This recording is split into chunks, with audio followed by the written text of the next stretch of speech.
ಯಾರು ನೀನು? ಆಗಡ ಆಗಡ ಆಗಡ ಆಗಡ ಥೇಟ್ ಅಮಿತಾಬ್ ಬಚ್ಚನ್ ವಾಯ್ಸ್. ತಮಯ್ಯ, ನಾನು ನಿನ್ನ ಅಣ್ಣಯ್ಯ. ಅಣ್ಣಯ್ಯ ಅಣ್ಣಯ್ಯ ಅಣ್ಣಯ್ಯ ಅಣ್ಣಯ್ಯ. ಇಷ್ಟು ವರ್ಷ ಆದ್ಮೇಲೆ ತಮ್ಮಯ್ಯ ನೋಡಕ್ ಬರ್ತಾ ಇದೆಯಾ? ಇದು ನ್ಯಾಯನ?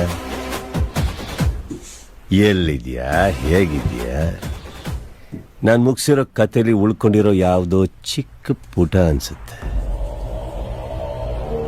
ನೋಡ್ಬೇಕು, ಬರ್ತೀಯ? ಬರ್ತೀನಿ ಕಂದ. ಯಾಕಂದ್ರೆ ನಿನ್ ಕತೆಗ್ ನಾನೇ ಶುಭ ಆಡ್ಬೇಕಲ್ವಾ? ನಿನ್ ಬೇಟೆ ನಂದು ಅಂತ ಆ ಬ್ರಹ್ಮ ಅವತ್ತಿನ ನಡೆಯಲ್ಲಿ ಅಚ್ಚಿ ಹಾಕ್ಬಿಟ್ಟಿದ್ದಾನೆ. ಓ, ಭ್ರಮೆ ಭ್ರಮೆ. कौन रे उन्हें